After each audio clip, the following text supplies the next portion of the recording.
இப்ப புதுசா தனுஷ் சார் வந்து பொலிட்டிக்கல் ஸ்பீச் பேசியிருக்காரு. இதுலருந்து நம்ம இன்னும் ஜாக்கிரதையா இருக்கணும். நம்மளோட ஓட்ட பிரிக்க பார்க்குறாங்க. டிஎம்கேட்டருந்து நம்ம ஓட்ட பிரிக்க பார்க்குறாங்க. இதனால நமக்கு என்ன ஆபத்துனா, இப்போ ஃபார் எக்ஸாம்பிள் நமக்கு 2020ல ஹிஜாப் பேனு, சிஏஏ, என்ஆர்சிங்கிற இந்த மாரி குழப்பமான சட்டங்கள் எல்லாம் கொண்டு வந்த இந்த மத்திய அரசு, அப்போ இந்த சட்டத்துக்கெல்லாம் எதிர்த்து நமக்காக தோளோட தோள் நின்றது ஒரே ஒரு கட்சி தான். அது டிஎம்கே மட்டும் தான். அவங்களுக்கு தான் அந்த அரசியல் தெரியும்.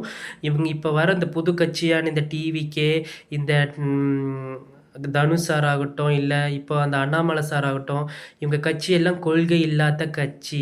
இவங்களுக்கு வசதி இருக்கு. அதனால கட்சி ஆரம்பிச்சிருக்காங்க தவிர, இவங்களுக்கெல்லாம் ஒரு கொள்கையும் கிடையாது.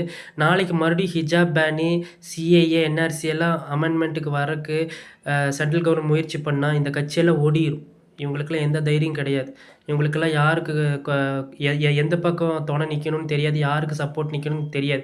ஏன்னா இவங்களுக்கெல்லாம் என்ன கொள்கைன்னா அவங்களுக்கே அவங்க கட்சிக்கு தெரியாது. அப்படி இருக்கும்போது, நமக்கு டிஎம்கே தான் அரசியல் தெரிஞ்ச கட்சி. அவங்களுக்கு எ அந்த கட்சியோட ஒவ்வொரு கட்சியோட அரசியல் என்னன்னு தெரிஞ்சவங்க தான் டிஎம்கே. நமக்கு எப்பவுமே டிஎம்கே தான் பாதுகாப்பு. அதனால பாலஸ்தீன்ல 1,00,000 குழந்தை இறந்ததுக்கு நமக்கு கண்டனம் தெரிவிச்ச இந்தியால ஒரே தலைவர்னா அது டிஎம்கே ஸ்டாலின் ஐயா தான். சிஎம் போஸ்ட் இருக்கும்போதே, பதவிக்கு ஆசைப்படுற ஆள் இல்ல அவரு.